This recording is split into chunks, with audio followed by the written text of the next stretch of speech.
You step outside for a moment, maybe to check the mail, maybe just to feel the air. You glance up at the sky, notice the color, and go back inside. The whole thing takes less than 30 seconds. Your ancestors never did that. They lived outside, every hour of every day. The sky wasn't something they glanced at. It was the ceiling of everything they knew. Which raises a question most people never think to ask: what did they actually see when they looked up? What did this planet look like before we built walls between ourselves and it? The answer is going to unsettle you. For over 300,000 years, your ancestors navigated this planet with no maps, no instruments, and no artificial light. What they had instead was direct, unmediated contact with a world that was alive in ways you have almost no frame of reference for. Not metaphorically alive. Physically, sensory, overwhelmingly alive. A world that never stopped broadcasting information. A world your body was built to receive, and they read it the way you read a screen. Start with the night sky, because that is where the gap between their world and yours is most measurable. On a clear night far from any city, the human eye can see roughly 2,500 stars with the naked eye.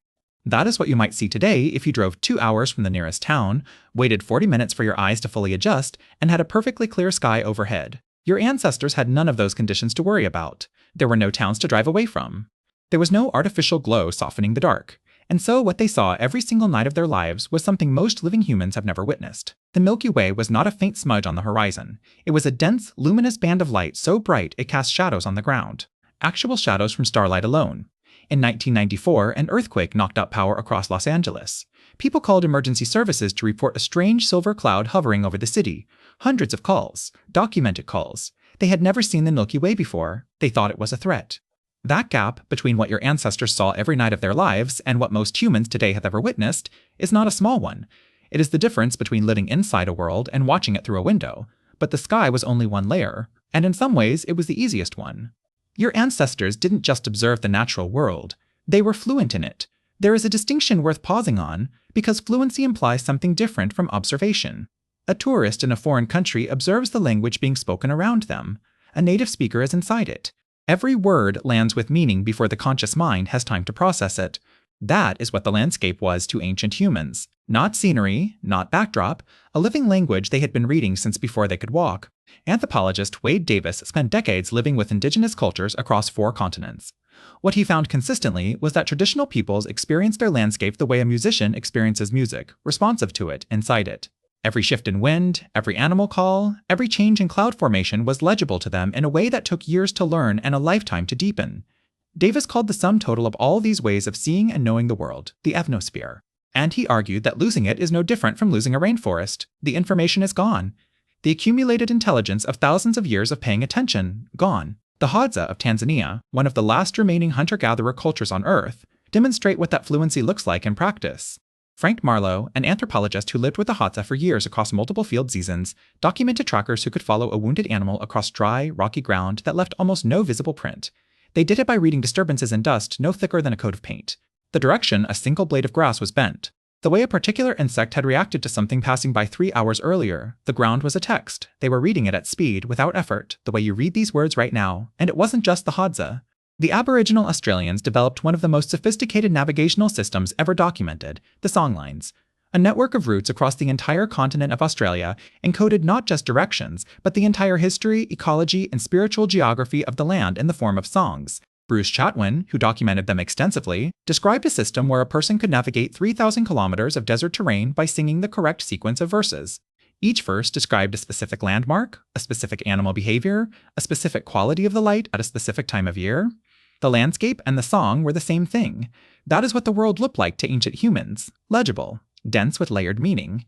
Every feature of the landscape connected to every other feature, and all of it connected to survival. Picture a morning roughly 70,000 years ago in what is now southern Africa. The air is cool before dawn.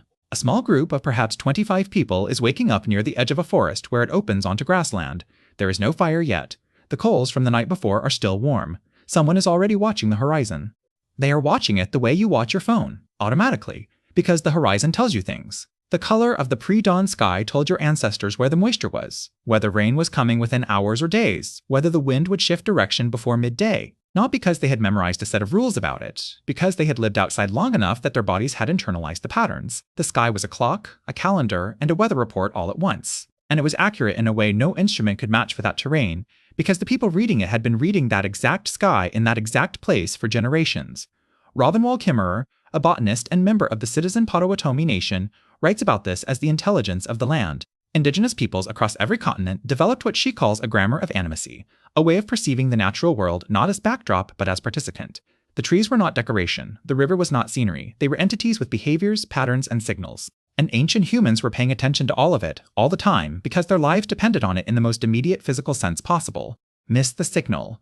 Don't eat, don't drink, don't survive. The sounds alone would have restructured how you experience the world. Before industrialization, the natural soundscape of the Earth was so rich and so layered that Bernie Krause, a soundscape ecologist who has spent 50 years recording wild habitats across the planet, estimates that 50% of the places he recorded in the 1970s are now acoustically silent, not quieter. Silent. The insects are gone. The frogs are gone. The specific birds that filled specific sonic niches in specific ecosystems are gone, and with them, the information they carried. Because that soundscape was not ambient noise to your ancestors, it was a surveillance system. A sudden silence in the middle of the day meant something was moving through the area that didn't belong. A shift in the particular frequency of birdsong in a tree line meant a predator had entered a certain zone within the last few minutes. Specific alarm calls from specific birds told experienced ears not just that a threat was present, but what kind of threat it was, how large, and which direction it was moving. The Kalahari Bushmen, documented extensively by anthropologist Richard Lee, demonstrated the ability to distinguish dozens of distinct bird alarm calls and translate each one into precise information about what was happening in the surrounding landscape, sometimes up to half a kilometer away. The soundscape was a warning system, a navigation tool, a real-time map of invisible activity happening all around them in all directions at all times. And then there was the smell. This one is harder to document because smell leaves no archaeological record. But physiologically, the human nose contains roughly 400 distinct olfactory receptors capable of detecting over 1 trillion distinct scents. 1 trillion. And in a world without engines, without synthetic chemicals, without the permanent olfactory fog of modern life, those receptors were tuned to a landscape that was constantly broadcasting the smell of rain before it arrived, sometimes hours before, the specific scent of certain plants that only release their oils when disturbed by a large animal moving through them, the smell of water on dry earth, which the human nose can detect at concentrations lower than almost any instrument ever built. Your ancestors could smell a water source from a significant distance. In some documented cases, experienced trackers in the Kalahari could identify the species of an animal from its scent trail alone, without a single visible print. Your body can still do versions of this. You just don't live in a world that asks it to. That world didn't disappear overnight. It faded over thousands of years. Slowly at first, then faster, then all at once.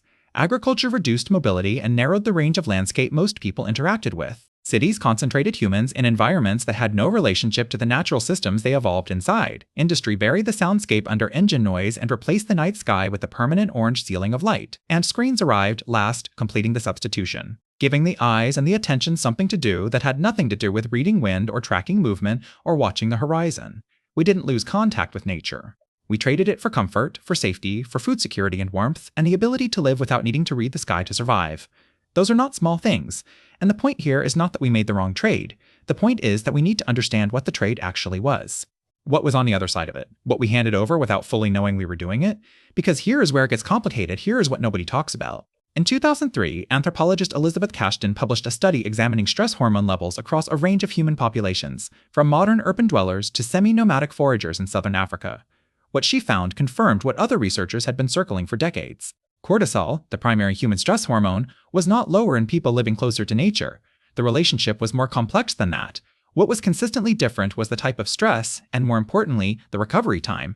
Forager populations experienced acute stress, short, sharp physical stress responses tied to real, immediate events, followed by genuine physiological recovery. Urban populations showed something different. They showed what researchers now call chronic low-grade activation. The stress system turned on but never fully off.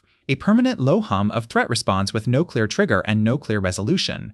Your nervous system never got the update. That is the part that sits underneath everything else. Your brain is still running the same perceptual hardware your ancestors used on those African savannas 300,000 years ago.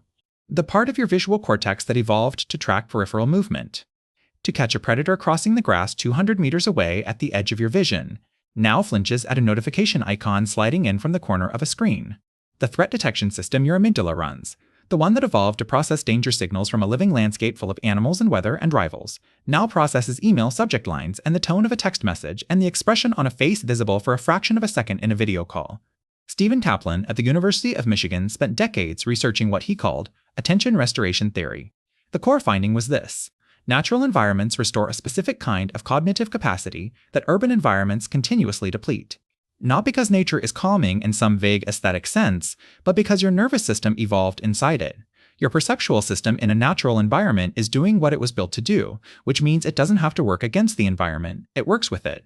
And that cooperation, that alignment between what your brain is and what it is embedded in, produces measurable, documented recovery, lower cortisol, lower blood pressure, restored directed attention capacity, improved working memory. Kaplan's studies showed these effects after as little as 20 minutes in a genuinely natural setting. Not a park, not a garden, a setting where the land is doing what land does without human management. 20 minutes. After 300,000 years of evolution inside that environment, 20 minutes is enough for your body to start remembering where it is. And this points at something even deeper than stress or attention, something about the quality of perception itself. Neuroscientist David Strayer at the University of Utah ran a series of studies that sent participants on extended wilderness trips with no access to technology. After 4 days, their scores on creative problem-solving tests improved by 50%, not marginally, 50%. Strayer's explanation was not mystical, it was mechanical.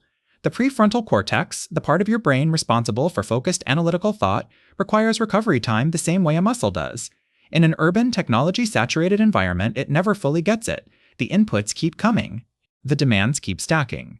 But in a natural environment with no screens, no notifications, no engine noise, no artificial light, the prefrontal cortex finally gets to rest.